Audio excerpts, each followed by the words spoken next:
Buenas tardes, Iván, colegas, que no te escucho porque que tienes el micrófono Ahí desligado. estamos, ¿verdad? Hola, Buenas tardes. bueno, buenas Perfecto. tardes a todos y a todas. Muchas gracias por la iniciativa de organizar el panel o por la propuesta de ponencia.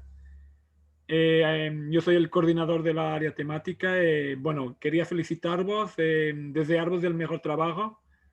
Me voy a quedar un poco, pero lamentablemente ahora mismo tengo 3 paneles en simultáneo de nuestra área temática, lo que me impide de quedarme como gustaría con vosotros, a escucharos y a contribuir para la discusión.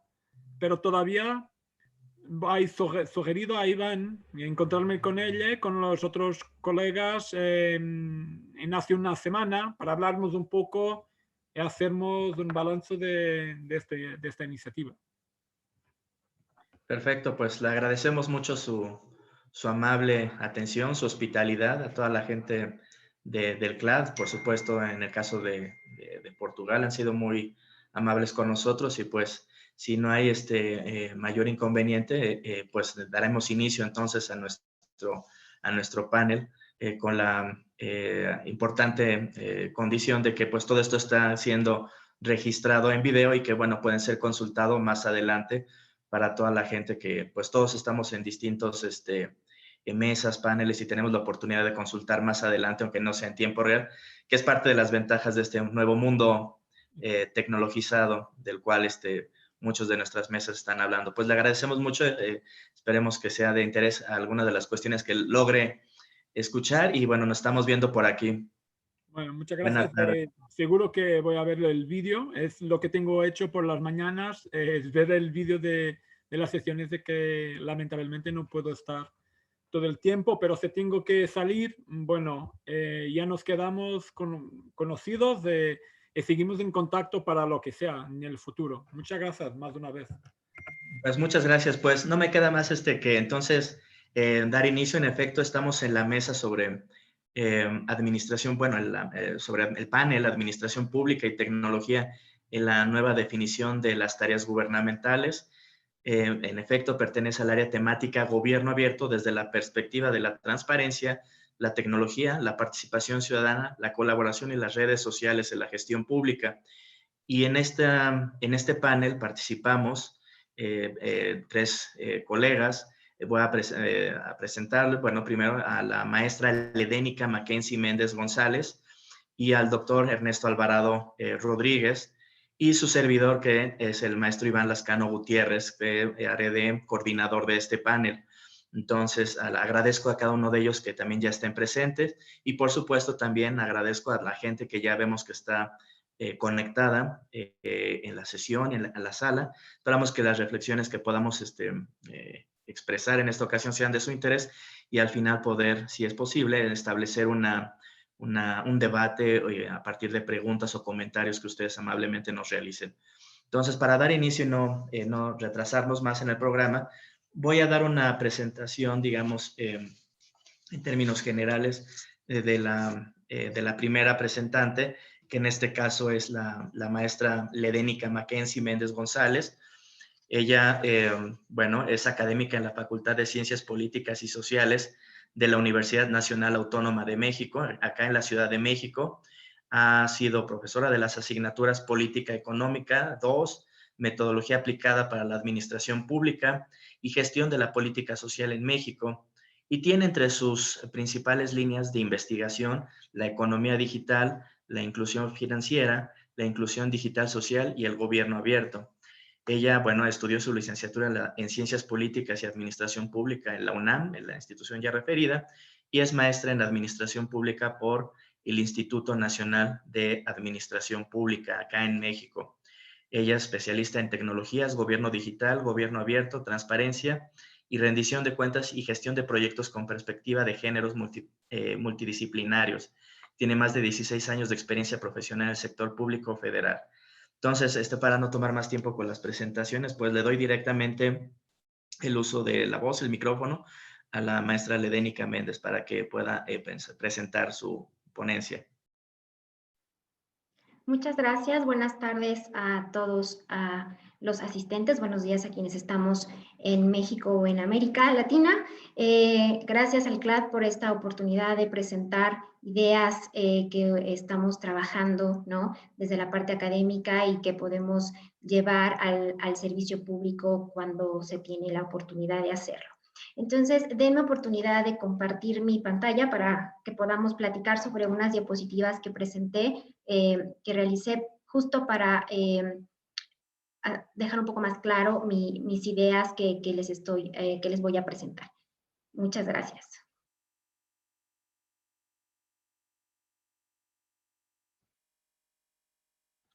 Bueno, no sé si ahí pueden ver mi pantalla.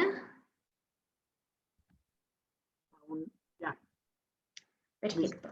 Bueno, muchas gracias. El título de mi ponencia es Resiliencia del Estado frente a las tecnologías emergentes de la actualidad. Pues ya desde hace varios meses o años, ¿no?, hablamos y discutimos sobre el concepto de resiliencia, ¿no? Esta capacidad del ser humano de adaptarse frente a situaciones traumáticas o poco favorecedoras, pues que son parte pues ya de la historia de la humanidad, ¿no? Pero gracias a esta resiliencia, el ser humano ha modificado su entorno natural, creando culturas diversas alrededor del mundo, lenguajes, formas de comunicarse, con el único objetivo, ya sea consciente o inconsciente, de hacer frente a estos obstáculos que la naturaleza nos impone todos los días y pues salir avante de los mismos, ¿no? Como resultado de esta capacidad adaptativa, pues la humanidad ha tomado a su favor o ha creado algunas ideas tecnológicas, ¿no?, como eje rector de descubrimientos o invenciones, justo para resolver estos problemas a los cuales nos hemos enfrentado día con día, ¿no?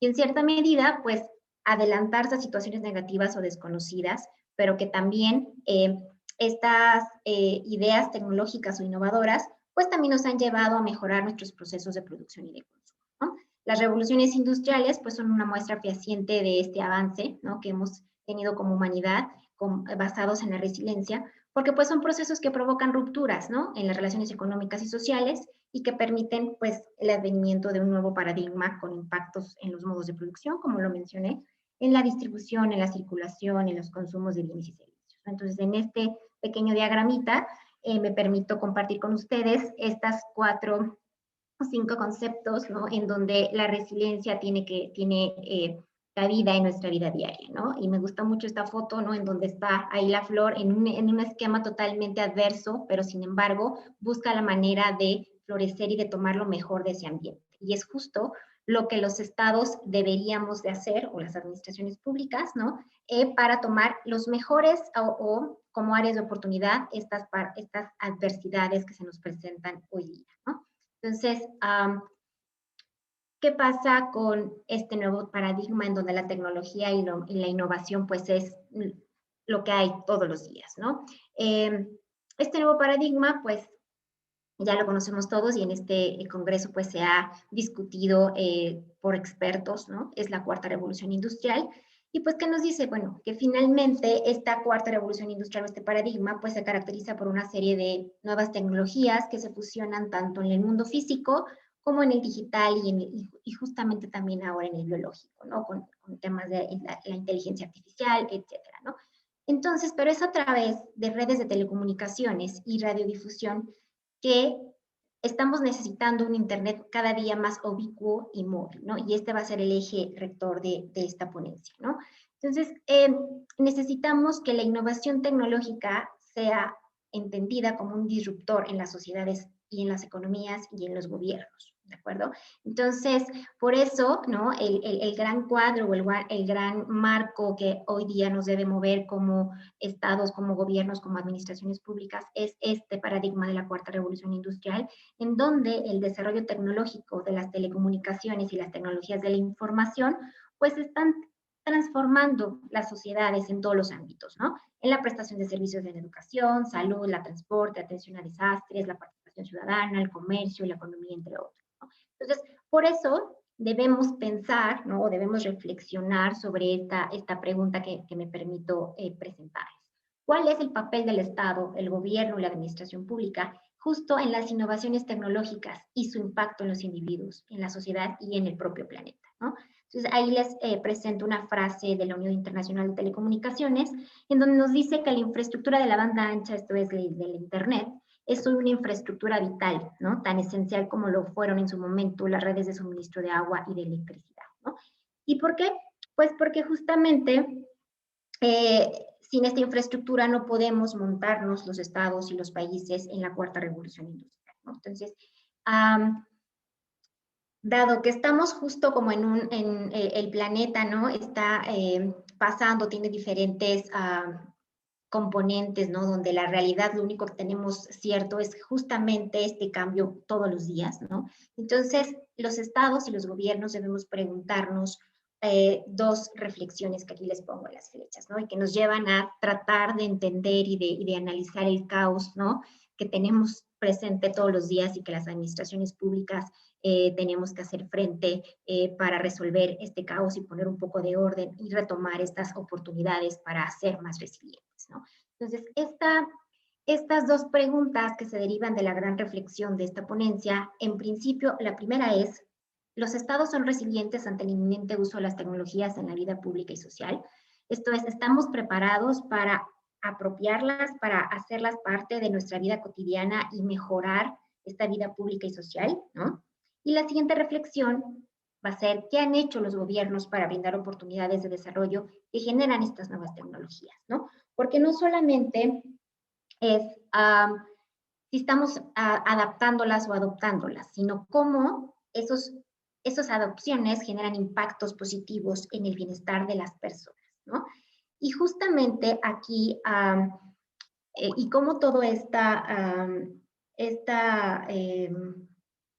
dos reflexiones suman, ¿no? Esfuerzos para poner un poco de orden en este caos de todo lo que tenemos alrededor de la realidad cotidiana, ¿no?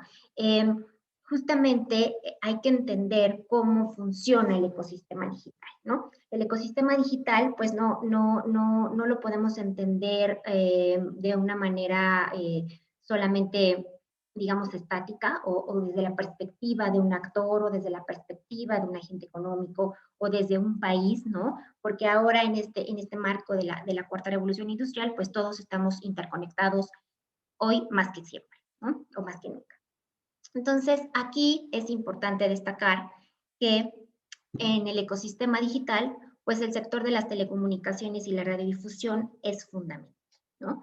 Entonces, en el origen, ¿no? Este sector es de carácter estratégico para los estados por representar, ¿no? Los diversos medios a través de los cuales las personas tenemos acceso a la información y ejercen su derecho a comunicarse. Y evidentemente al acceso de esta misma información y a la réplica y a la contrarréplica, ¿no? Pero a su vez, ¿no? Son medios que nos permiten traspasar las fronteras y se convierten justo en el soporte de la propia globalización y de la propia sociedad de la información, ¿no? Entonces, justo en esta tarea, ¿no? Principal del derecho, de garantizar el derecho a la información, pues el Estado, el gobierno y las administraciones públicas pues debemos definir políticas adecuadas para que toda la población, ¿no? Especialmente aquellos que son más vulnerables, ¿no? Y que todos nuestros países, pues lamentablemente, pues tenemos esa carencia, ¿no? De darles oportunidades a todas las personas, pues que justamente este sector más vulnerable, pues pueda acceder a estos medios que permitan el libre ejercicio de este derecho a la información, ¿no? Entonces, este es como el esquema de la ponencia, ¿no? Esta es la idea en la que debemos reflexionar hacia dónde vamos, qué es lo que estamos haciendo como estados, como gobiernos, como administraciones públicas, para justo tomar lo esencial y lo más importante o las ventajas, ¿no? Comparativas que nos dan las tecnologías en nuestro presente, ¿no? Entonces, aquí, para abonar un poco más en la primera reflexión, sobre los estados son resilientes ante el inminente uso de las tecnologías y de la vida pública y social, pues les presento aquí un breve resumen, ¿no? De lo que se hizo o de lo que se está haciendo en México, ¿no? Para el Estado mexicano, ¿no? Con base en algunos artículos de la Constitución, los sectores de las telecomunicaciones y radiodifusión son considerados como un sector económico estratégico y son catalogados como servicios públicos de interés general, por lo que el Estado mexicano ejercerá la rectoría sobre la prestación de los mismos a fin de garantizar la seguridad y seguridad de la nación, pero también para evitar la no discriminación en el acceso a estos servicios y la competencia, ¿no? Entonces vale la pena destacar que para el Estado mexicano, ¿no? El concepto de que los sectores de telecomunicaciones sean servicios de interés universal consiste justamente en preservar el acceso a las personas a estas redes de comunicación. ¿Para qué? Bueno, pues para fortalecer el derecho a la información, pero también para garantizar los mecanismos para que todos los que estemos en territorio mexicano tengamos el acceso a las tecnologías de la información y la comunicación garantizado, así como a los servicios de radiodifusión y telecomunicaciones. Entonces, en 2000, estos esfuerzos del ecosistema digital en México pues iniciaron en el año 2013 con la materialización de esta reforma constitucional en donde justamente se eleva a nivel de derecho humano el acceso a estas tecnologías de la información, ¿no? Entonces, todos los organismos del Estado, ¿no? Del gobierno, pues tenemos que trabajar, ¿no? Pensando en cómo garantizar este artículo sexto constitucional, ¿no? Y bueno, además, ya como también fue una reforma constitucional en materia de competencia económica, pues bueno, también se crearon las instituciones adecuadas para que este sector pueda se pueda trabajar de manera, digamos, favoreciendo la competencia, las inversiones, etcétera, ¿no? Entonces, aquí, finalmente, esta reforma lo que hizo es que la intervención estatal en el sector de las telecomunicaciones pues debe de ser como un agente regulador. ¿Para qué? Pues justamente para garantizar el servicio universal de acceso a todos y lo ideal es que al ser más abierto a la competencia, este sector, pues el precio sean más asequibles, ¿no? Los precios de los paquetes de estos servicios pues sean más asequibles para las personas, ¿no?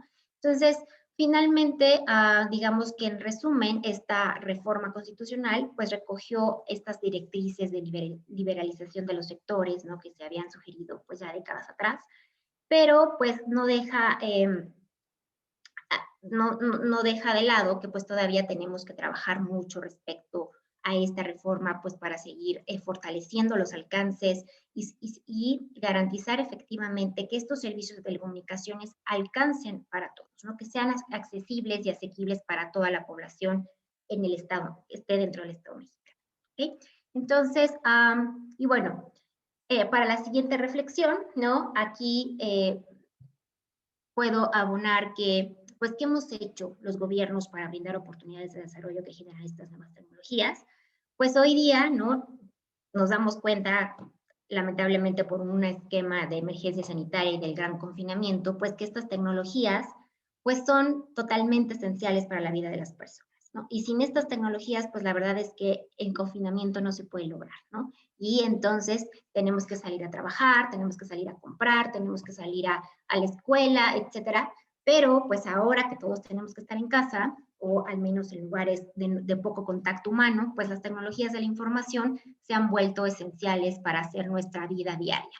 Y es aquí donde se vuelve más importante, ¿no? Que todas las personas pues podamos tener acceso a estas tecnologías, porque si no entonces las brechas entre quienes tenemos conectividad y entre quienes no la tienen, pues la brecha social se va haciendo más grande, ¿no? Entonces, pues son indiscutibles estas ventajas que las tecnologías nos dan a todos, pero pues también tenemos que pensar en aquellos que no están conectados o en aquellos que a pesar de que sus zonas tengan cobertura de estos servicios, no pueden acceder a ellos porque no tienen dispositivos o porque no tienen el dinero suficiente para comprar el acceso a estos servicios, ¿no? Entonces, así que bueno, los estados y los gobiernos, pues debemos de trabajar en políticas públicas mucho más disruptivas y mucho más, digamos, pensadas fuera de la caja, como decimos acá en México. ¿Para qué? Para justo cerrar esta brecha digital que se está haciendo entre los sectores que antes realmente, pues, no estábamos tan conscientes de esas necesidades, ¿no? Entonces, aquí, por ejemplo, también, ¿qué es lo que se está haciendo en México para enfrentar con esta situación? Pues hay diferentes esfuerzos de todos los actores involucrados, ¿no? Hay un programa sectorial de economía que nos dice que hay que fomentar la economía digital. Dentro de las comunicaciones y los transportes hay un programa de conectividad en sitios públicos, un programa que fomenta la cobertura social en zonas sin cobertura de servicios de telecomunicaciones. También hay un esfuerzo de política nacional de inclusión financiera financiera, ¿no? Hay una estrategia digital nacional, hay una nueva empresa que se va a dedicar a conectar a toda la población en situaciones de vulnerabilidad o en estas zonas de difícil cobertura, ¿no? Sin embargo, bueno, pues todavía hay que trabajar con todos los actores, ¿no? No solamente es la parte gubernamental, sino también la parte privada que tiene que trabajar de manera conjunta, ¿no? Y bueno, para seguir abonando a la segunda reflexión hacia cómo, como estados, como gobiernos, como administraciones públicas, podemos hacer más real, ¿no?, estos impactos positivos de las tecnologías en la vida diaria, ¿no? Hay que pensar en un punto de partida. Y esto es entender a la economía digital de manera holística. ¿Y por qué de manera holística? Porque hay que analizarla como un ecosistema, donde van a interactuar diversos sectores y actores. Y estos diversos sectores y actores, como lo sabemos, ¿no?, pues tienen diferentes niveles de compromiso, participación y beneficios, y los grupos de interés pues van a ir sumándole a una causa y no a la otra. Entonces tenemos que pensar en todos estos involucrados en este ecosistema digital, ¿okay? Entonces, el ecosistema digital pues está formado por, o se deriva, ¿no?, en la parte de la economía digital, que es un componente muy importante, y en donde justamente este componente de lo económico en el ecosistema digital nos va a permitir, o nos debería permitir, mejorar la movilidad social de las personas para que realmente seamos resilientes ante los nuevos retos, que en este caso, en este año, nos presentó, por ejemplo, COVID-19, ¿no? Pero tal vez el año que entra tengamos otro reto que enfrentar, y tal vez en 5 años igual. Entonces tenemos que estar preparados como estados, como gobiernos, como administraciones públicas, para justamente ser proactivos y no reactivos ante situaciones adversas. ¿Y cómo lo podemos hacer? Pues utilizando la tecnología en nuestro beneficio. ¿Y cuál es evidentemente una de las herramientas? Pues estas políticas públicas focalizadas en aumentar la inclusión social en el corto plazo, pero también generar movilidad social en el mediano plazo, porque no solamente necesitamos atender lo inmediato, sino provocar, o a través de esta economía digital, generar estos movimientos entre la sociedad, ¿no? Es decir, horizontales o verticales, pero que la gente se mueva en su calidad de vida para mejorarla, evidentemente, ¿no? Y bueno, en México pues también se ha trabajado en este ecosistema digital, ¿no? Entendiendo que la conectividad a Internet es un habilitador, ¿no? Entonces, se han generado esfuerzos derivados de esta reforma constitucional. Tenemos una ley FinTech que habla sobre estas nuevas empresas disruptivas financieras que no son bancos, pero que provocan la inclusión financiera de una manera mucho más accesible, ¿no? Tenemos trámites de gobierno digital, hemos estado teniendo avances en la inclusión financiera, pero pues todavía no es suficiente. También en el comercio electrónico. Digo, estos datos son prepandemia, ¿no? Esperemos que ya pospandemia, en el año que entra, pues los resultados todavía sean mucho más interesantes, ¿no? En México se realiza una encuesta anual que nos mide el uso de tecnologías de la información en los hogares, ¿no? El año pasado, esta encuesta, como resultado, nos dijo que 80 millones de usuarios en México tenemos de Internet. Esto es el 70% de la población, que se ha venido incrementando gracias a la reforma de telecomunicaciones del 2013 y estos avances institucionales, ¿no? También tenemos un gran porcentaje, más de la mitad de los hogares en México tienen Internet, ¿no? Y seguramente este porcentaje se aumentó durante este año, ¿no? Y bueno, ¿cuáles son los gadgets que las personas utilizamos en México para conectarnos? Pues el celular inteligente es el ganador, ¿no? Después viene la computadora portátil y después la computadora de escritorio. Y esto nos habla o nos comprueba la necesidad de tener un Internet móvil, ¿no? Y cada vez más ubicuo y podernos conectar en diferentes lugares y no necesariamente un Internet fijo, ¿no?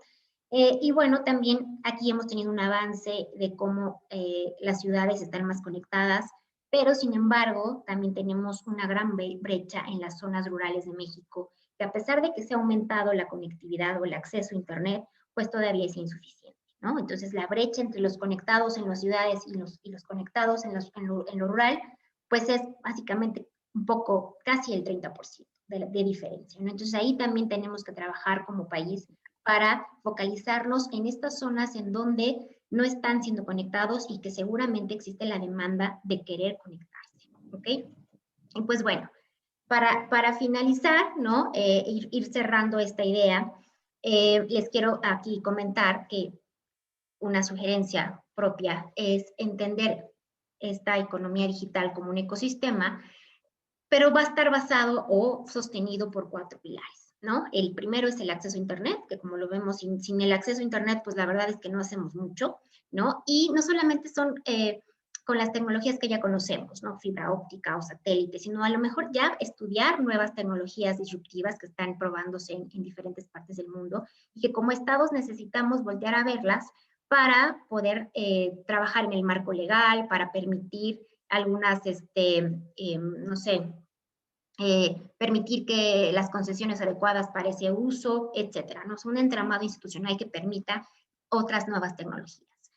Después, pues evidentemente hay que tener habilidades digitales, porque pues si no sabemos utilizar el Internet más que para ver videos que no tienen ninguna utilidad educativa, ¿no? Por ejemplo, pues entonces no estamos utilizando el Internet como un habilitador. Y bueno, dado que que todos estamos con la necesidad de conectarse y que siempre hay delitos y siempre hay gente muy abusiva, ¿no? En cuanto a la información que se transmite en estas vías, pues hay también uno de los pilares importantes es la ciberseguridad, ¿no? Y otro de los pilares, que es justamente en el que me voy a enfocar, es la inclusión financiera, ¿no? ¿Por qué? Porque pues como lo hemos visto, si nosotros no tenemos una cuenta bancaria, pues no podemos tener una tarjeta de crédito, de débito, no podemos hacer transacciones en este mundo de la economía digital, ¿no? Entonces, esta inclusión financiera, la Asociación Mundial de Inclusión Financiera nos dice que que tiene 4 elementos, ¿no? O sea, para que una inclusión financiera realmente sea efectiva, debe tener acceso, es decir, capacidades para el uso, ¿no? ¿Cómo acerco estos productos financieros a las personas? Después, el uso que les dan, o sea, ¿para qué lo quieren? Si realmente les sirve, ¿no? Que eso se enlaza con la calidad. Es decir, que si las soluciones que me está otorgando esta institución financiera se ajustan a mis necesidades. Y cuarto, el bienestar, o sea, ¿cuál es el impacto positivo de la inclusión financiera en las personas? Pues evidentemente es el acceso a créditos, a seguros, digamos, a tener un soporte en caso de algún siniestro, etcétera, ¿no? Y bueno, aquí nada más un dato para ustedes es que en México, en el 2018, pues solamente el 68% de la población estaba o tenía un producto financiero. Entonces, si no migramos o si no fortalecemos la inclusión financiera, pues difícilmente vamos a integrarnos a esta economía digital y que hoy está comprobado que necesitamos estar incluidos financieramente para poder hacer compras electrónicas. ¿Okay? Y bueno, pues ya para finalizar, ¿cuáles serían los retos y recomendaciones que dejo aquí, que abro para el debate, ¿no?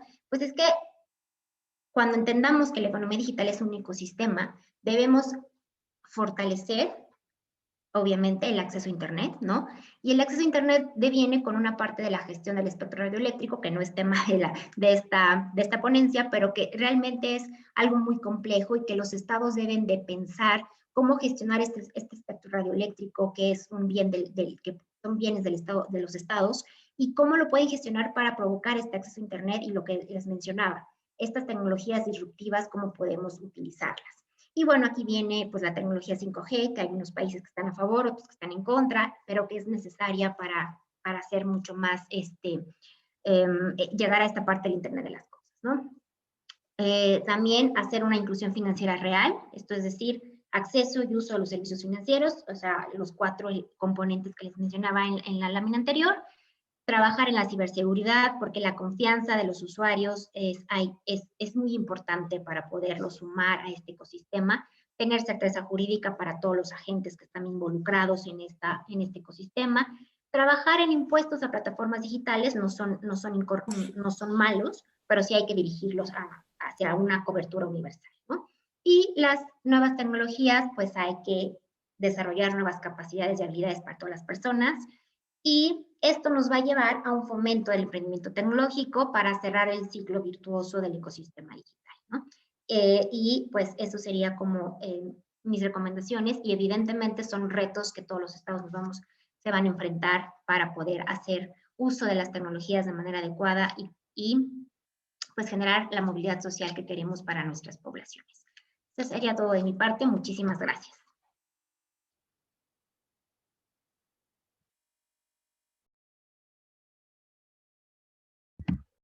Muchas gracias, felicidades. Está apagado tu micrófono, Iván.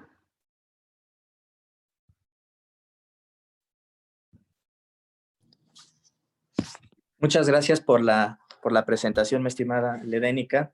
Pues sin duda, en efecto, el tema de la cuarta revolución industrial, que ha sido un tema planteado por el Foro Económico Mundial y por grandes personalidades, como es el caso de Klaus Schwab, este pensador alemán, es un tema que ha orientado el debate en el ámbito de nuestros temas de interés, de discusión, sobre todo la parte tecnológica, esta última parte concentrada en las tecnologías de la información y de la comunicación. Entonces, y sobre todo este tema es interesante a la luz de la capacidad de ofrecer resiliencia en las poblaciones, en los países, a partir de los retos que se enfrentan. Y uno de ellos, como tú lo mencionaste muy atinadamente, tiene que ver con el caso del reto de esta crisis sanitaria a nivel global planteado por el COVID-19. Entonces, bueno, pues ahora doy el paso a nuestro siguiente participante, a nuestro siguiente comentarista, panelista, que es el doctor Ernesto Alvarado. Y bueno, voy a compartirles una semblanza del doctor. Él realizó estudios de postdoctorado y doctorado en Derecho en el Instituto Nacional de Desarrollo Jurídico. También concluyó el doctorado en Administración Pública en el Instituto de Estudios Superiores en Administración Pública, en el IESAP. Tiene diversas certificaciones internacionales, la primera como auditor público gubernamental, la segunda en materia de control interno, la tercera en administración y gestión de recursos y la cuarta como dictaminador en fraude. Él es licenciado en administración por el Tecnológico con una especialidad en management y maestría en alta dirección. Actualmente cursa la licenciatura en Derecho en la Universidad Abierta y a Distancia de la SEP. Y bueno, entre su experiencia profesional, cuenta con más de 35 años en la Administración Pública Federal, en los campos de administración gubernamental, evaluación de programas presupuestales en diversas secretarías, auditoría interna y externa y capacitación. Actualmente se desempeña como socio director del despacho de auditoría, consultoría legal y capacitación Gold Diamond Consulting. También colaboró en la Auditoría Superior de la Federación, en el órgano interno de control y en la Unidad de Transparencia de la Secretaría de Comunicaciones y Transportes, en el Instituto Mexicano del Seguro Social, así como en la Procuraduría Federal del Consumidor y en Nissan Mexicana con apoyo de planes de negocios. También ha realizado distintos trabajos de auditoría y evaluación de programas presupuestales y conferencias. Ha tenido una participación destacada entre otras instituciones con la Auditoría Superior de la Federación. Y es importante señalar que ha desarrollado proyectos con el Banco Mundial en diversos temas de auditoría igual evaluación, así como certificación de auditores con normas internacionales con el Instituto Mexicano de Auditores Internos, así como facilitador de certificaciones internacionales con la Asociación Nacional de Entidades de Fiscalización Superior y entre otros grandes logros que ha tenido nuestro ponente. Pero bueno, no consumo el tiempo para que él mejor nos haga sus planteamientos y bueno, más adelante podamos profundizar en ellos. Adelante, doctor. Muchas gracias. Buenos días a todos. Bienvenidos. Gracias al CLAP, gracias al INAP, gracias Iván por la presentación. Vamos a dar inicio con esta breve presentación que he preparado en relación al paper. Voy a apagar mi video por motivos de transferencia de datos para que no vaya a haber interrupciones. Y voy a empezar a compartir mi presentación, que es la guía con la que voy a estar orientando los esfuerzos. ¿Sí escuchan, Iván? Sí, se escucha, perfecto. Gracias, muy amable. Pues nuevamente, buenos días a todos, bienvenidos. La idea del tema es verificar, dar una reflexión, un debate de ideas que nos permitan construir una mejor ontología en relación a estas categorías de temas: gobierno abierto, transparencia y tecnología desde una perspectiva de la auditoría, para fortalecer esa integridad en el servicio público en México que tiene algunas deficiencias importantes. Inicio con una pregunta detonante. ¿Cuál es la importancia del gobierno abierto, las tecnologías de información, comunicación y seguridad, y la auditoría para fortalecer esa integridad dentro del propio servicio público como condición sine qua non para mejorar y fortalecer la vida de todos los que en los estados vivimos? Eso es importante porque considero que esta frase en latín de pacta sunt servanda, lo que nos contrata, el contrato social de Jean-Jacques Rousseau, en el sentido de ese compromiso que asumimos, pues los que vivimos en los diferentes estados, en los diferentes países, y desde una perspectiva dual, como ciudadano, pero también como servidor público, aquellos que desempeñan un cargo y que tienen pues ese compromiso, esa frase en latín, ese pacta sunt servanda, de llevar las cosas a buen término, lograr evaluarse, verificar cuáles son los resultados y estar nuevamente incorporando dimensiones de mejora. Desde la perspectiva del gobierno abierto, para la OCDE tenemos básicamente 3 elementos. La transparencia, ya lo refería la propia maestra Levénica, en el sentido del artículo 6º, por lo menos a la luz del Estado mexicano, en donde, bueno, debe existir la máxima publicidad y las tecnologías, y dicho sea de paso, la auditoría, tanto interna como externa, pueden perfeccionar estos mecanismos para que haya mejores circunstancias en relación a una información oportuna, veraz, clara y que sirva para uno de los elementos que también la OCDE define como participación ciudadana.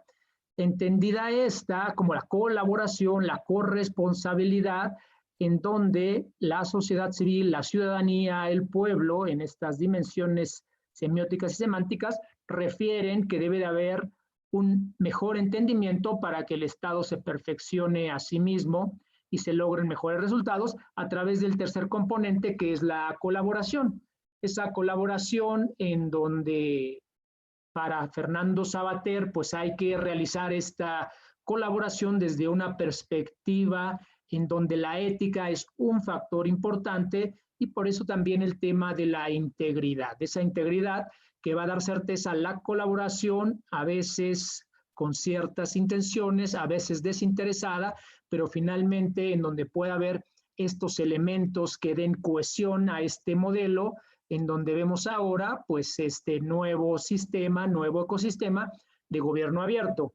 Asimismo, es importante mencionar, con base en estudios de la doctora Isher, que también tenemos 3 componentes que pueden ser relacionados y que no serían los únicos. Sin embargo, las categorías de estudio también pueden valerse de un Estado de Derecho, pero también de la posibilidad de un gobierno democrático, verdaderamente democrático, y el tercero, pues este modelo de la gobernanza, en donde, dicho sea de paso, en México pues tenemos grandes problemas en relación al cumplimiento de esas dimensiones.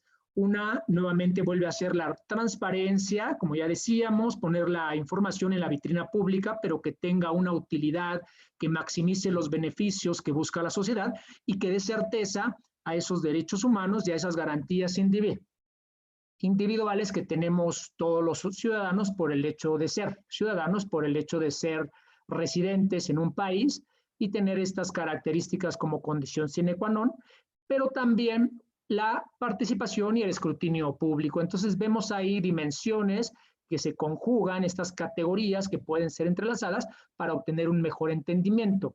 En el caso de la auditoría, bueno, pues participamos de manera muy coactiva, muy proactiva, desde la perspectiva de la rendición de cuentas, en el entendido, como lo refiere el propio Banco Mundial, como conjunto de tradiciones e instituciones por los cuales es gobernado un país.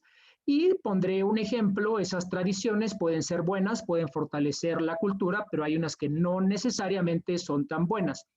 Por ejemplo, en instituciones de salud del Estado mexicano, tenemos que a nivel federal, en estas grandes instituciones que congregan a más de 500,000 empleados para realizar la certeza, la materialidad del derecho humano a la salud, pues todos los días tenemos ausentismo programado y no programado del 42%. Esto traducido En números quiere decir que de cada 100 personas faltan todos los días 42.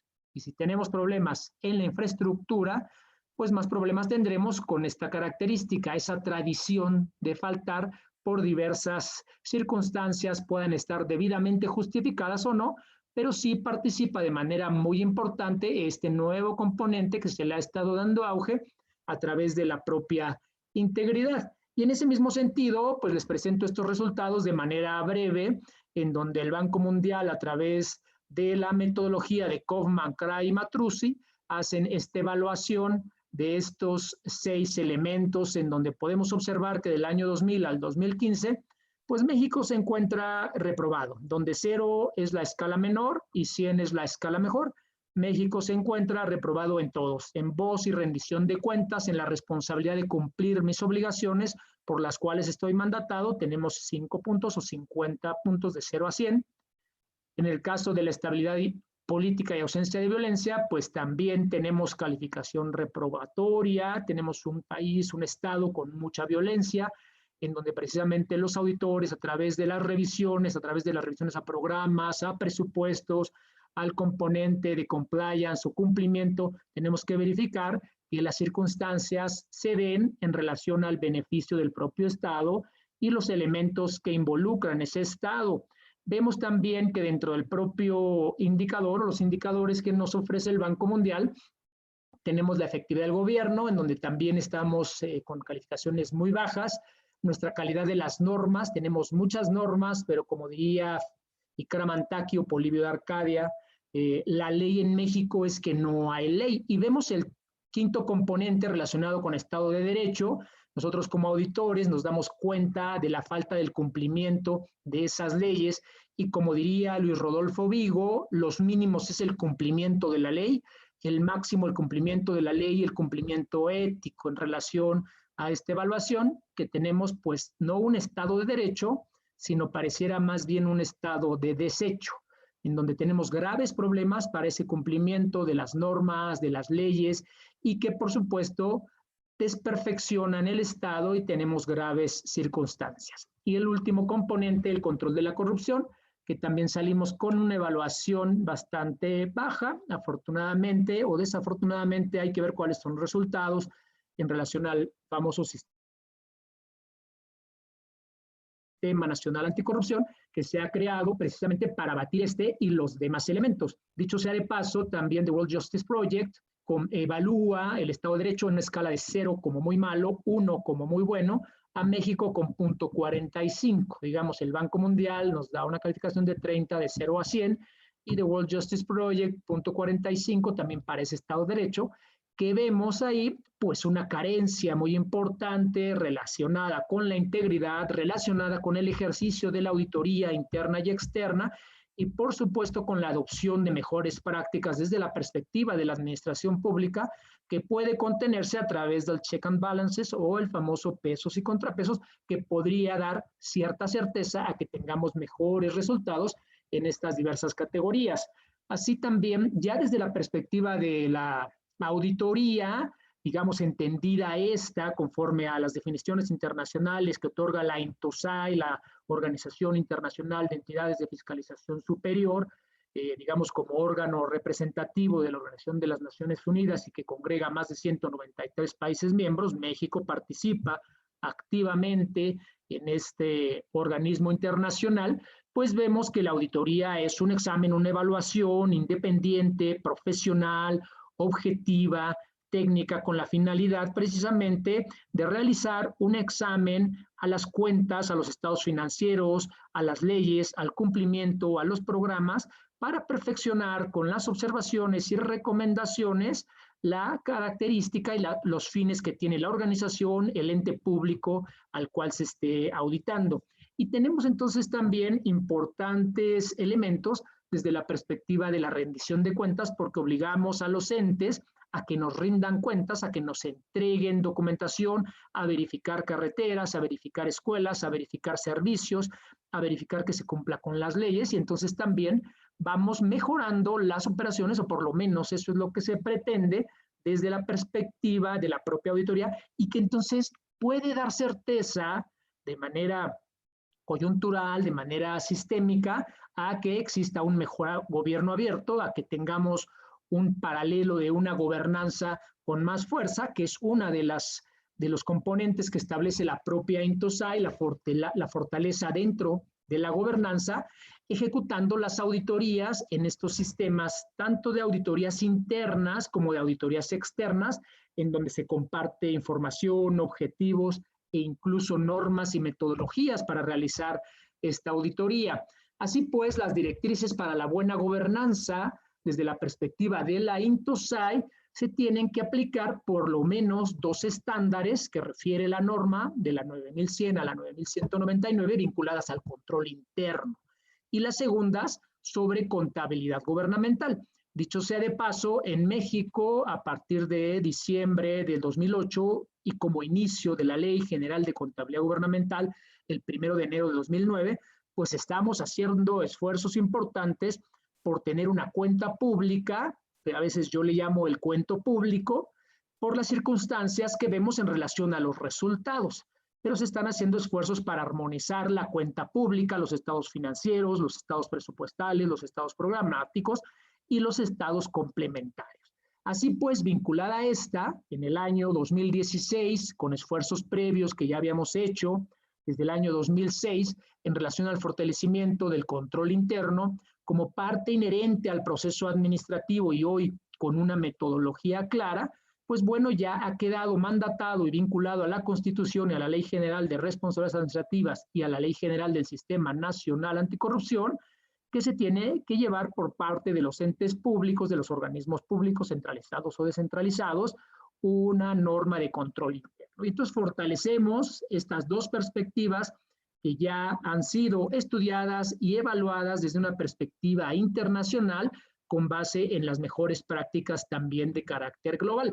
Y aquí de manera breve hablaré lo que precisamente se pretende con el control interno como un proceso que pretende perfeccionar, evaluar los logros relacionados con la misión institucional y que tiene que haber un compromiso relacionado a ese cumplimiento del control interno por parte del titular, el consejo de administración, el cuerpo de gobierno, los directores y demás personal. O sea, es responsabilidad de todos. No aunaré mucho en los diferentes componentes, sin embargo, en el ambiente de control, que es el principal componente en donde observamos que existen 5 principios, pues tenemos que debe de existir una filosofía de la alta dirección, del alto gobierno relacionado a estas mejores prácticas. En el caso del Estado mexicano encontramos estos principios, estos postulados en la propia Constitución, primero en el apartado dogmático y después en varios artículos como en el 79, como en el 108 que regula a los servidores públicos, como en el 134 que trata de dar certeza a través de principios muy claramente identificados. Sin embargo, también a este ambiente de control se le deben incorporar otros elementos como la misión, la visión, el código de ética, las políticas de integridad y una política que es muy importante, que es la política de reclutamiento, para saber a quién contratamos desde la posición más baja hasta la posición más alta. Ahí entra la auditoría, ahí entra el gobierno abierto y las tecnologías de información para saber a quién tenemos, cómo lo tenemos, cuál es su ética, cuál es su integridad, cuáles han sido sus resultados vinculados al ejercicio público o al ejercicio privado, desde esa perspectiva de tratar de perfeccionar la dialéctica de la ética. Tenemos también componente de evaluación de riesgos para precisamente medir qué resultados estamos obteniendo derivados de los grandes objetivos primigenios, como la misión, la visión, los objetivos estratégicos, los objetivos específicos, y qué riesgos vinculados tenemos a estos objetivos estratégicos y objetivos específicos para pasar a actividades de control. Y en esas actividades de control podemos aplicar, primero, las auditorías en tiempo real a través de tecnologías de información. Segundo, usar softwares denominados técnicas de auditoría asistidas por computadora. Y tercero, el compromiso, la integridad por parte del ente público de adoptar los mejores sistemas para lograr los mejores resultados, en donde nosotros como auditores podemos entrar a esos sistemas y hacer uso de los datos o de los metadatos que hoy conocemos.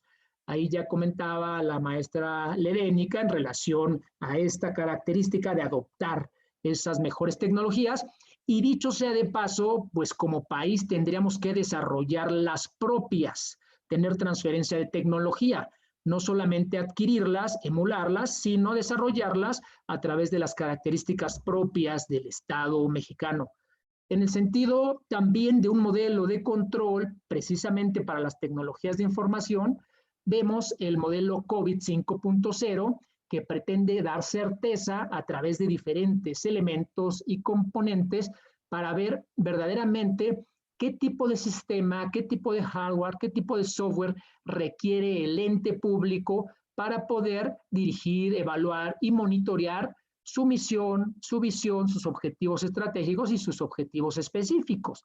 Y entonces adquirir la solución tecnológica que pueda dar certeza al cumplimiento de esos. Y puede haber muchos ejemplos. Desde la perspectiva del auditor, tenemos softwares como el IDEA, como el ACL, como el SPSS, como Auditool, y también desde la perspectiva de los que usan esas tecnologías, por ejemplo, el software denominado SAP, que es un software reconocido internacionalmente y que puede ser ocupado en algunos de los sectores de la administración pública de los diferentes órdenes de gobierno. Ahí también entonces tratar de garantizar con estas tecnologías ahora, que incluso pueden ser georreferenciadas, por ejemplo, el inicio de una obra, la construcción, la calidad de los materiales, el desarrollo, garantizar los permisos para lograr desarrollar aquella carretera, aquella presa, aquella escuela, tener las licencias necesarias, y entonces a través de las tecnologías de información y la supervisión y evaluación poder valorar a través de este COVID 5.0 los resultados que estamos teniendo en la aplicación de estas tecnologías de información, comunicación y seguridad. Y ahí, bueno, pues viene nuevamente desde la perspectiva del país, desde la perspectiva de México, estos componentes que ya tienen una caracterización de orden global, de orden internacional, en donde vemos estas categorías, eficiencia, eficacia, economía, transparencia, honradez, que se deben aplicar, pero se deben evaluar, se deben medir, y también tiene que haber certeza a través de la aplicación de los softwares, de la tecnología de información, para garantizar que eso se está haciendo en tiempo y forma, dependiendo si es una compra, si es un servicio, si es una carretera, si es un programa social, si son bancos que se están desarrollando. Bueno, tenemos que ver que se cumplan con esas dimensiones que establece como postulados la propia Constitución Política de los Estados Unidos Mexicanos en su artículo 134. Entraré aquí también de manera breve al código de ética que tenemos como auditores, que es emitido por la propia INTOSAIS, ya refería, la Organización Internacional de Entidades de Fiscalización Superior, en la ISAI número 30, denominado Código de Ética, en donde el primer componente será la integridad o cumplir con el marco que nos regula y conocer el marco que regula al ente, para tener certeza de cómo se están aplicando estos conceptos vinculados a la ética propia del auditor, ya sea con carácter internacional o con carácter local, sin dejar de paso los demás componentes como la objetividad, que tendrá que ver con esos exámenes, esa crítica, esas metodologías que ocupamos para allegarnos de los elementos, de las evidencias primaria, secundaria, corroborativa, física, documental, analítica, que podamos tener los auditores y evitar posibles conflictos de intereses al intervenir en asuntos en donde podamos tener algún interés de negocio, personal o familiar, guardar siempre el secreto profesional, tener una alta competencia profesional, estarnos preparando y desarrollando precisamente para dar certeza a estos nuevos componentes del ecosistema, del sistema del gobierno abierto y la gobernanza, con un esmero y un cuidado profesional. Y aquí de manera breve quiero citar en relación a esa ética, bueno, pues tenemos los famosos fraudes, las famosas corrupciones, en donde podemos ver tres grandes elementos en este esquema que podríamos denominar, que realiza Donald Creasy, que podemos denominar como una ventana rota, en donde si está rota la ventana, pues es más sencillo que alguien pueda transgredir esa integridad o violar esas normas, que tendrá alguna motivación, ¿verdad?, personal, de grupo, colectiva, una oportunidad porque no existen los controles, no existe la tecnología, hay transgresiones importantes, hay colusiones entre servidores públicos, hay colusiones entre iniciativa privada y administración pública, se da la oportunidad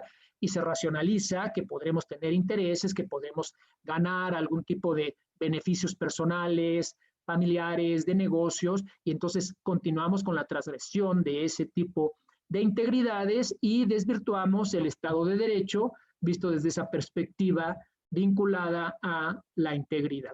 Y en el caso de México, de manera breve, pues tenemos que ya en el artículo 113 de la Constitución hemos tratado o ha tratado el legislador con recomendaciones de la administración pública, de los académicos, de los auditores, de incorporar elementos preventivos como los archivos, que es un activo para la nación. Ya tenemos una ley general de archivos, una ley general de contabilidad gubernamental y una ley general de acceso a la información para dar certeza a esos derechos humanos, como la información y ahora las tecnologías de información.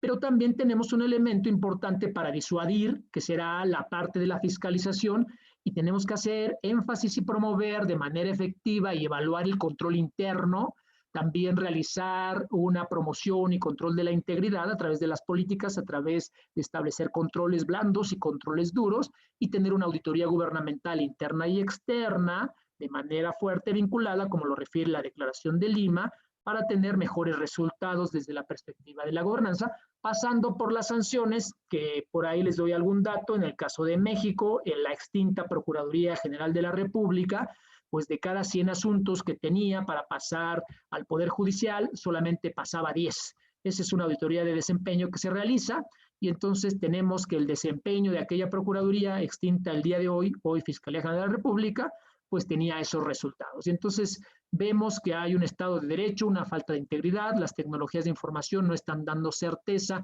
a los objetivos del Estado y a la vinculación de esta pretendida creación del Sistema Nacional Anticorrupción, en donde, dicho sea de paso, para fortalecerla, realiza la Auditoría Superior de la Federación un estudio general sobre tecnologías de información a 265 entes públicos, tanto del Poder Ejecutivo, Legislativo y Judicial, en donde se realizan 87 preguntas desde la perspectiva de la infraestructura y el presupuesto, tomando como marco de referencia el mencionado COVID 5.0 que previamente ya refería, en donde se observa que prácticamente el 96% de los entes públicos, 254, se ubican con estatus bajo, 11 prácticamente el 4% con estatus medio y ninguno en alto. O sea, tenemos graves problemas y entonces encontramos circunstancias propias, primero, en la profesionalización de las personas al ocupar los cargos públicos en la toma de decisiones con una adecuada integridad. Segundo, se pierde la información sensible. Seguramente ustedes están enterados que por ahí la base de datos del Instituto Nacional Electoral andaba dando vueltas en el mundo con todos los datos y toda la información de cada uno de los que estamos pues reunidos y registrados en ese compendio del Instituto Nacional Electoral. Y la infraestructura pues también se ve debilitada porque en algunos casos se cuenta con buena infraestructura, pero no se sabe usar esa infraestructura, o en algunos casos se cuenta con muy baja infraestructura, que dicho sea de paso, de los 2.456 municipios que tenemos en el país, 30% son de usos y costumbres, o sea, estamos hablando prácticamente de 750 que tienen muy baja o nula infraestructura. Y los que son municipios grandes, en donde están las grandes urbes, pues también carecen a veces de ese nivel de profesionalización, de esa infraestructura y del conocimiento para manejar. Por eso es importante aquí, como elemento transversal, la propia auditoría, para tratar de garantizar con los exámenes que realizamos, con las evaluaciones, cómo se va mejorando esa infraestructura para lograr tener una mejor gestión dentro de la administración pública, que sería, digamos, la triada que también refiere Pittsbain para dar certeza a una mejor administración pública y tener características vinculadas a un gobierno abierto y a una gobernanza. Concluyo con algunas recomendaciones, como la importancia de aplicar esos principios constitucionales en los 3 poderes de gobierno, en donde tenemos graves problemas para que se apliquen estos, la obligación de verificar informes de auditoría por parte de los legisladores para las asignaciones presupuestales y mejorar los programas desde la perspectiva independiente de aquel poder de diputados y senadores, la adopción de tecnologías de información en la administración pública que permitan dar certeza, acceso a la información, tanto a la sociedad civil como a los auditores internos y externos dentro de este gran sistema nacional de fiscalización, y por supuesto fortalecer las TACs ya referidas, técnicas de auditoría asistidas por computadoras, involucrar auditorías ciudadanas con perfiles especializados, evaluaciones de ética, confianza e integridad que deben de realizarse y no solamente comentarse en medios, sino tener certeza de que tenemos estos medios para evaluar a las personas que van a ocupar cargos públicos y que van a ser tomadores de decisiones que pueden afectar o no la vida pública de todos nosotros. Asimismo, la creación de un sistema de integridad que incorpore dimensión política y exponga resultados. Digamos, esa característica como cursos de acción en donde se participa, cómo se participa, quién participa, y si verdaderamente podemos empezar a dar certeza a estos elementos de la integridad para un mejor gobierno abierto. Pues nuevamente cierro con mi frase en latín: pacta sunt servanda, el compromiso nos obliga a cumplir de manera responsable. Y ahí les dejo lo que refería Aristóteles: el ignorante afirma, el sabio duda y reflexiona. Muchas gracias a todos. Muchas gracias, doctor. Muy buena, excelente ponencia. Agradecemos su amabilidad. Bueno, debo de decir para toda la gente que nos está siguiendo, que amablemente el doctor Ernesto Alvarado aceptó a continuar en este orden por problemas técnicos que tuvimos desde acá. Pero bueno, en efecto es un tema muy importante, el tema de las auditorías, pero sobre todo enmarcados desde esta parte de los desarrollos tecnológicos y cómo esto se encuadra desde el gobierno abierto. Digamos que es un tema que ha sido muy poco reflexionado, esta vertiente de la parte de la auditoría, y hace muy bien en hacer énfasis en estos tres ámbitos, que es el ámbito de la transparencia, la participación ciudadana y la colaboración, y sobre todo haciendo este énfasis en el punto de que, a final de cuentas, el gobierno abierto tiene que ver en su centro con la generación de información que sea útil y que esté disponible para la ciudadanía. Y, por supuesto, la auditoría, su materia prima, es la información que los gobiernos y las administraciones públicas producen con la finalidad de que se puedan realizar mejores evaluaciones del desempeño, ya sean tanto internas o externas, y por lo tanto perfeccionar los mecanismos de control. Entonces, digamos, este es un tema que está, digamos que es un tema de fronteras que debe de profundizarse todavía más y que, bueno, pues agradecemos mucho también esta participación de esta mañana aquí en México y esta tarde allá en Portugal. Bueno, entonces, bueno, la ventaja de tener que cerrar reside básicamente en que, bueno, ya la mayor parte de las cosas interesantes nos dijeron nuestros dos comentaristas que me han hecho el enorme favor de precederme, la maestra Ledénica Méndez y el doctor Ernesto Alvarado. Entonces, por lo tanto, voy a tomar solo unos minutos para hacer algunas reflexiones con la intención de que pueda darnos tiempo de que ustedes puedan realizar algunas preguntas o algunos comentarios a algunas de las participaciones que se han realizado en esta mesa. Entonces, bueno, básicamente el objetivo de esta presentación es plantear algunas interrogantes, algunos retos que nosotros observamos actualmente que se presentan en los gobiernos y en las administraciones públicas. Entonces, bueno, como ustedes saben, bueno, se habla actualmente mucho de la disrupción tecnológica. Bueno, nosotros, ¿a qué nos referimos por la disrupción tecnológica? Bueno, ahí ustedes tienen en la gráfica cuál es la diferencia entre un crecimiento, digamos, lineal y dónde está el carácter de un crecimiento disruptivo, una evolución disruptiva de un fenómeno, que es a lo que también nosotros podemos decir que es una curva, se comporta de forma exponencial frente a lo lineal. Entonces, digamos, por ejemplo, ustedes seguramente que han estado ya en estas mesas a lo largo del Congreso, pues, por ejemplo, esto hace alusión también a un libro que acaba de sacar de forma digital recientemente Oscar Oslak sobre el Estado en la era exponencial, haciendo referencia justamente a este tema de que los cambios que se están presenciando actualmente, pues obedecen más a este comportamiento y no obedecen bajo una lógica lineal. Ahora, muchos de estos cambios, obviamente, ya vienen apuntándose desde el desarrollo de lo que sería la revolución industrial, algunos antecedentes, pero seguramente lo que vamos a nosotros estar observando en los próximos años es una evolución muy muy marcada gracias a la irrupción de las tecnologías de la información y de la comunicación en nuestras vidas, no solo en el ámbito económico, sino también en nuestras vidas. Y bueno, eso ya lo hemos estado presenciando, sobre todo a partir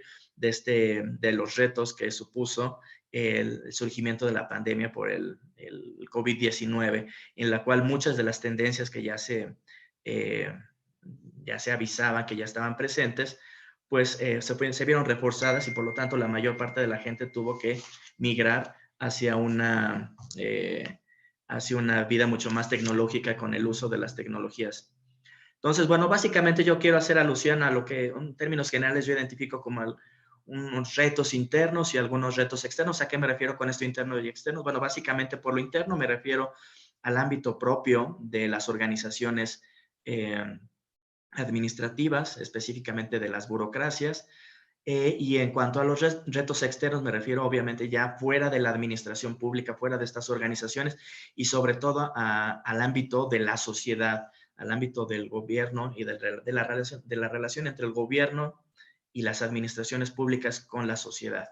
Entonces, el primer reto tiene que ver con lo que serían los problemas del empleo público. Entonces, sobre todo planteado a los funcionarios. Y para ello, bueno, voy a hacer primera alusión como un contexto, la idea de la burocracia, si tiene hasta cierto punto o no la burocracia un futuro.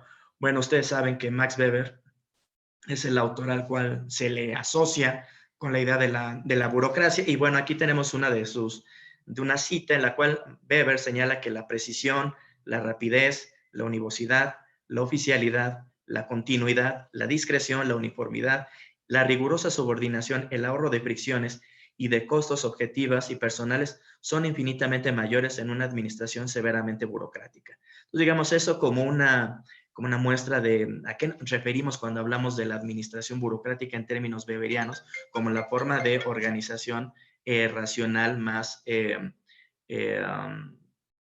digamos que los humanos hayan desarrollado. Entonces, sobre todo porque esto es interesante porque actualmente se plantea que hay retos en los cuales la tecnología le deposita a las administraciones públicas y que pareciera ser que en continuidad de discursos como el de la nueva gerencia pública, plantean que la burocracia va a quedar atrás, va a ser desechada. Yo considero que no, y bueno, no soy el único. Hay varios autores que así lo refieren. Por ejemplo, el caso de Carles Ramió, que ustedes ya lo escucharon en la conferencia principal y bueno, desde la publicación de este libro que seguramente muchos de ustedes ya consultaron sobre la inteligencia artificial y la administración pública, los robots y los humanos compartiendo el servicio público. Y ahí da él una breve reflexión que vale la pena citar. Dice que aunque la ambición del modelo gerencial en su momento era representar una alternativa global al modelo burocrático, no lo ha logrado. El modelo burocrático es muy resistente, empezó a generar anticuerpos y ha conseguido sobrevivir. A nadie se le puede escapar que, para las actividades regladas de la administración, como la regulación, la disciplina, el modelo burocrático sigue siendo necesario a pesar de sus evidentes externalidades negativas. Es decir, el futuro digamos, en este mundo de presencia de las tecnologías de la información y de la comunicación, le otorga un lugar central a la burocracia, más allá de lo que se pudiera pensar. Ahora, en este sentido, por ejemplo, específicamente, Carles Ramió sostiene que la burocracia debe de sobrevivir, pero a partir de un modelo híbrido con el enfoque gerencial y con el enfoque de gobernanza.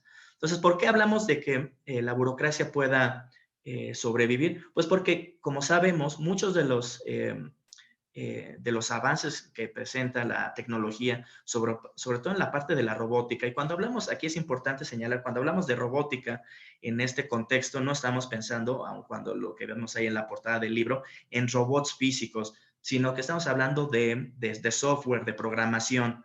Y contrario a lo que fue la primera irrupción de la tecnología de robots en la parte del trabajo manual, en lo que muchos de estos trabajos fueron desplazados, actualmente la tecnología está poniendo una atención muy fuerte en el ámbito del sector servicios, en el cual tanto, bueno, los médicos, los abogados, la mayor parte de estas profesiones liberales que nosotros conocemos van a estar seriamente amenazadas por la cada vez mayor presencia de la robótica. Es decir, muchos de los trabajos que sobre todo tienen un carácter repetitivo pueden ser sustituidos por nuevos robots, en ese entendido, obviamente, en el caso de programación. Y como nosotros sabemos, en las burocracias y en las administraciones públicas, la mayor parte del trabajo que se realiza, de ahí el carácter burocrático, es de naturaleza repetitiva.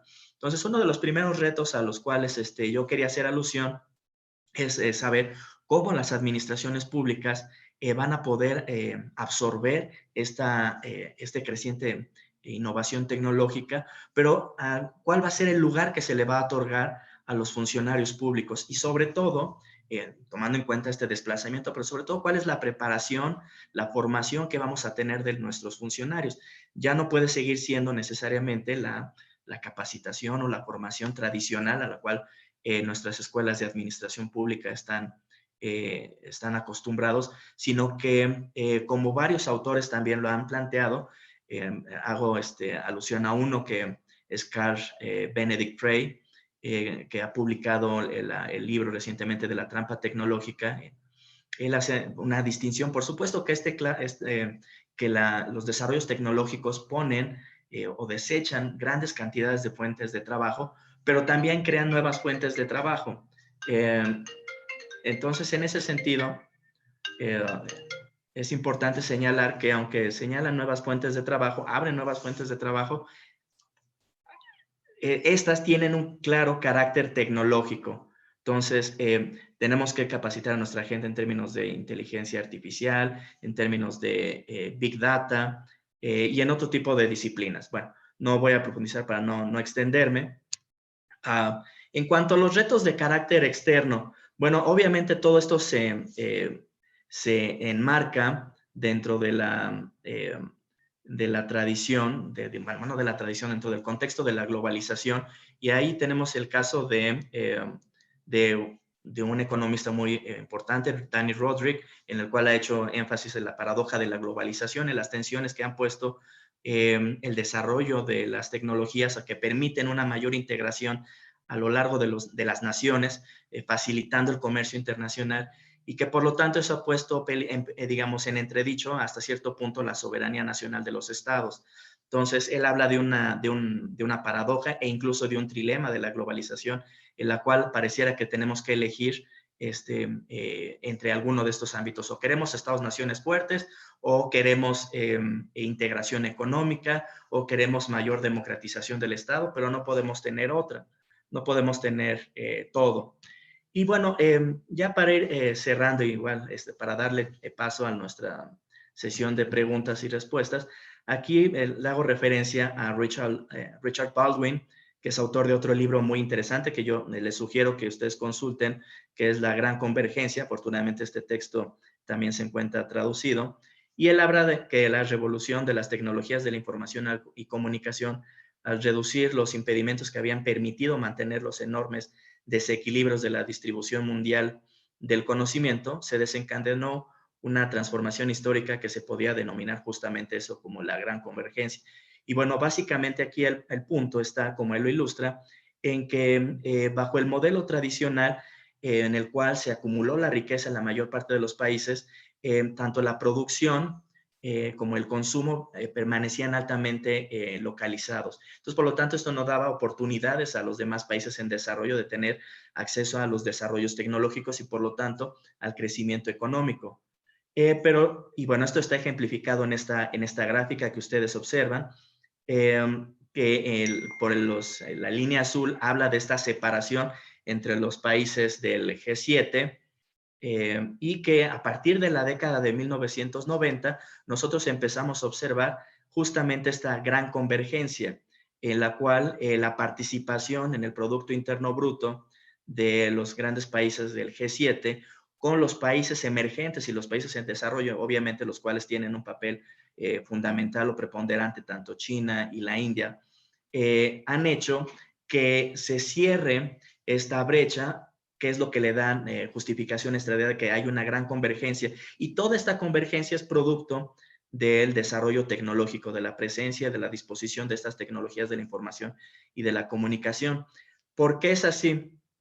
Bueno, básicamente porque nos ayudan a reducir los costos que limitan la globalización, o para hacer alusión a una expresión que seguramente algunos de ustedes deben de conocer, de un premio Nobel de Economía en el 94, Douglas North, en el cual habla de los costos de transacción. Bueno, en efecto, en este sentido, o de negociación o de transacción, en este sentido, las tecnologías de la información y la comunicación nos ayudan a reducir los costos que limitan la movilización, ya sea tanto de bienes o productos, de ideas o del conocimiento y de personas.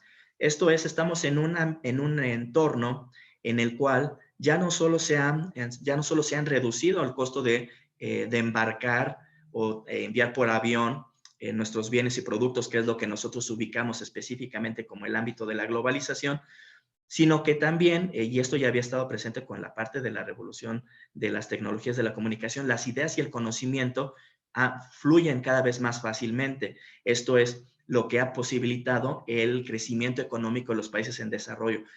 Aun cuando las grandes empresas siguen permaneciéndose en sus países de origen, mucho del conocimiento de cómo opera esa industria se traslada a los países en desarrollo. Obviamente esto obedece a que en la mayor parte de estos países los costos de producción son muy bajos, pero esto no sería posible sin el desarrollo de tecnologías de la información y comunicación que permitan que el traslado, la movilización de las ideas y del conocimiento sea mucho más fácil.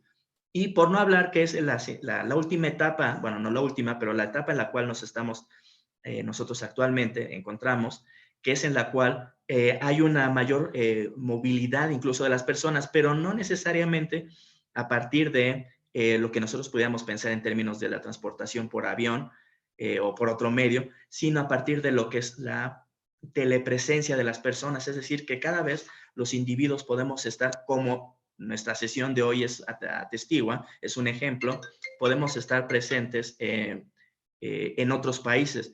Y esto va a poner una serie de tensión hacia todo lo que es el sector servicios. ¿En qué sentido?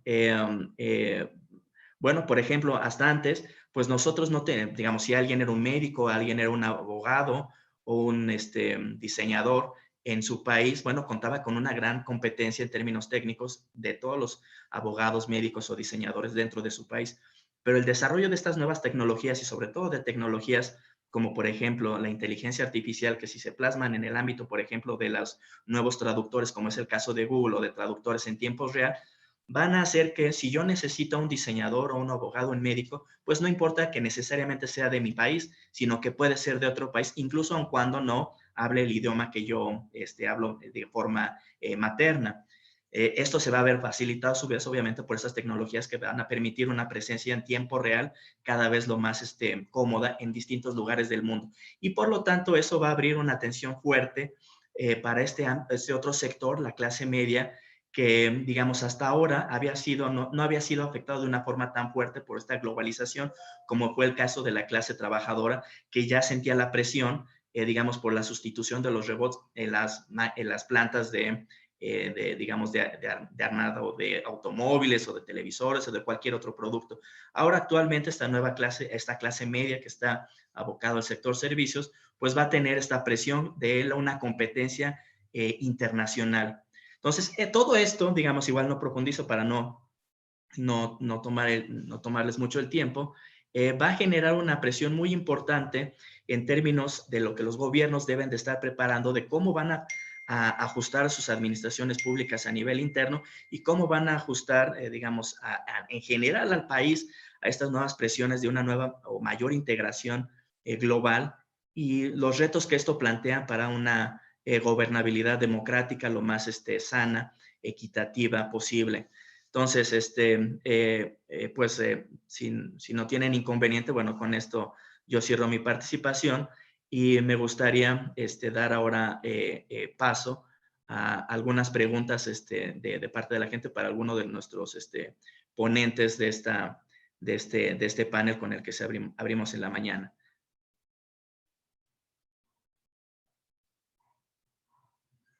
Entonces, bueno, no sé si tengan alguna pregunta, pueden las podemos ver en el chat o si alguien quiere conectar abiertamente. Bueno, voy a hacer alusión aquí, hay algunos comentarios. Bueno, dice Octavio Liz, muchas gracias al Departamento Administrativo de la Función Pública por permitirnos acceder a estos espacios. Luego de Kevin Córdoba, excelente, me gustó mucho lo del estado de desecho. Ahora bien, como pregunta, ¿cómo encaminar la contratación pública a procesos de selección con inteligencia artificial, al igual que el papel de las veedurías ciudadanas en el mismo? Bueno, esta pregunta es, creo, directamente para el doctor Ernesto Alvarado. Gracias. Interesante pregunta. Tenemos, como saben, como conocemos, pues factores internos y factores externos. Estamos en una jaula geopolítica financierista de tecnologías de información, en donde, por lo menos en el caso de México, seguramente en los demás países latinoamericanos, pues tampoco pueden gozar, digamos, de grandes servidores, ni tampoco de grandes desarrollos de tecnologías de información. No tenemos desarrollos de celulares, no tenemos inteligencia artificial, no tenemos envíos de satélites al espacio, no lo hacemos incluso como el propio Elon Musk, que el año pasado lanzó más de 2.400 satélites al espacio, México 0, ¿verdad? Entonces tenemos también un apartheid tecnológico. Eso nos limita mucho el desarrollo, la implementación, la caracterización de lograr mejores resultados, considerando estas características de la inteligencia artificial, que por supuesto se entiende poco en la actualidad. Es un concepto que ya ha venido desarrollándose y que seguramente estará cambiando el rumbo como hito dentro de la propia humanidad para dar resultados. Me parece que es muy ad hoc la pregunta. Lo importante aquí, lo trascendente, será en la medida, desde las perspectivas internas, con base en las posibilidades financieras, estructurales, económicas, pues adquirir estos desarrollos de inteligencia o de software que nos permitan lograr mejores resultados para que la administración y la gestión pública se vean reflejadas en mejoras en la sociedad civil. Sin embargo, tenemos ahí limitantes muy importantes. Los servidores principales, Google, los principales buscadores no son mexicanos, no son colombianos, no son argentinos, no son brasileños. Los principales celulares, el desarrollo de inteligencia, no tenemos, como lo tienen en Estados Unidos, un Silicon Valley mexicano de Chalco, de Tlalnepantla, de Ecatepec.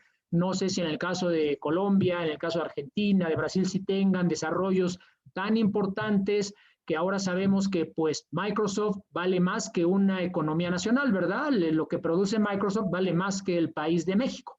Lo que produce Starbucks vale más que la economía de Argentina, etcétera. Entonces son problemas serios, sin embargo habrá que analizarlos y en la medida de un estudio de factibilidad, aplicar lo que sea posible, lo que sea factible para precisamente mejorar a través de este concepto que tratamos de aplicar de el efecto mariposa, poco, constante y con responsabilidad. Muchas gracias. Muchas gracias, doctor Ernesto Alvarado. Bueno, leo otros comentarios de Claudia Milena Santiago. Excelente tema, es de vital importancia para el buen funcionamiento de las administraciones públicas, al igual crear la conciencia de la importancia que tienen las oficinas de control interno. Muchas gracias a Función Pública por esta invitación. Bueno, también temas de control. Luego de Luz Ened Moreno Gómez, la profesionalización del talento humano debe ser una meta prioritaria desde el direccionamiento estratégico, permitiendo avanzar con una mayor productividad en el logro de los objetivos institucionales y la generación de valor público. ¿Cómo esta cuarta revolución industrial nos permite incrementar la generación de valor público en los estados que aún no cuentan con recursos para migrar esta vida tecnológica?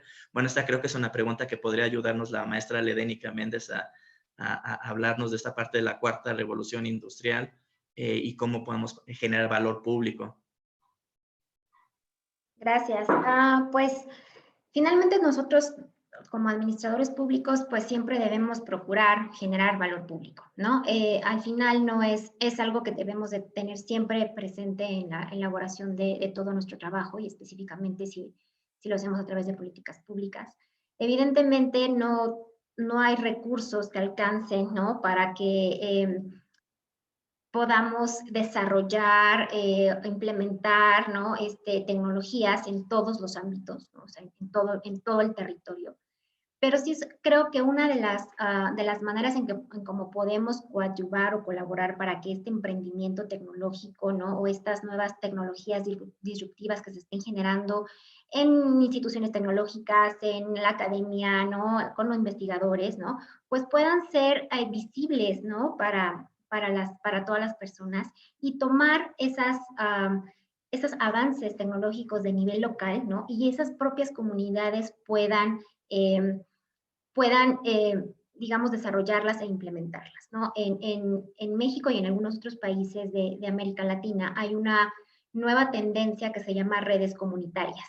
Estas redes comunitarias son justamente el apoyo, digamos, la necesidad de una comunidad por utilizar una tecnología. Esta tecnología es desarrollada con software libre, con hardware libre, ¿no? Y entonces, y como es derivada de la propia necesidad de la comunidad la hace propia, ¿no? Y esa comunidad busca los mecanismos para hacerla sostenible en el tiempo, ¿no? Y bueno, evidentemente la tecnología no le cambia la vida a las comunidades de una manera, digamos, impuesta, sino es al revés, ¿no? La comunidad decide qué tecnología utiliza, ¿no? Y esa utilización es en favor de sus usos y costumbres. Entonces, me parece que es una iniciativa ciudadana social importantísima, ¿no? Que todos los gobiernos deberíamos voltear, ¿no? O deberían voltear para ver esas iniciativas locales y entonces fomentarlas de alguna manera, ya sea desde la parte de legislación, para hacerlas más fáciles para que tengan acceso a financiamientos o más fáciles para que puedan ser replicadas en otros lugares, tomando los casos de éxito como una referencia, ¿no? Entonces creo que hay ideas muy importantes que se están desarrollando desde lo local y que debemos de voltear a verlas y que debemos voltear a aprender de ellas, ¿no? Entonces no necesitamos que todo sea desde arriba, ¿no? Desde como estamos acostumbrados a que todas las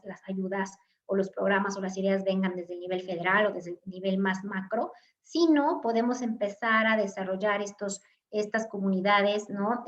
A nivel local. Entonces, creo que esa sería, ahora que no tenemos recursos para todo, ¿no? Y como siempre, como administraciones públicas, pues el recurso es finito, tanto el presupuestario como el humano. Tenemos que aprovechar esas pues, iniciativas ciudadanas, sociales, ¿no? Comunitarias, pues para hacer llegar las tecnologías a todas partes, ¿no? Entonces, esa sería como una de las propuestas. Gracias. Muchas gracias, maestra Ledenica Méndez. Y bueno, aquí tengo un par de preguntas, comentarios que, bueno, están relacionados sobre el tema, por eso las leeré juntos. Primero de Diana Bicher, estimada colega de nosotros.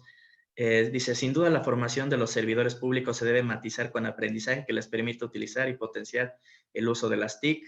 Ello se debe incorporar dentro de nuevos planes de estudio y programas de capacitación. Hay que distinguir en las ideas de formación tradicional, que es lo que hay que modificar, sobre todo porque en la mayoría de los países de América Latina, la formación que se da en los institutos o escuelas de administración pública no se ha logrado articular la carrera administrativa. Weber señaló que la administración pública es susceptible de perfeccionamiento técnico. Con ello nos señala que no es estática, sino que asimila o debe asimilar los cambios que se van generando, en efecto. Y también agradecemos su comentario, y también de Emil Serafini, que dice, Weber propuso la burocracia ideal, cuyo objetivo era mejorar la eficiencia de las administraciones. ¿Puede mencionar al menos un punto antagónico entre la burocracia de Weber y el uso de las tecnologías? Y bueno, pues ya ahí tenemos en comentarios, ya estamos por salir. Nada más cerraré porque, bueno, esas preguntas comentarios hacen alusión a lo que yo dije al último, en la presentación.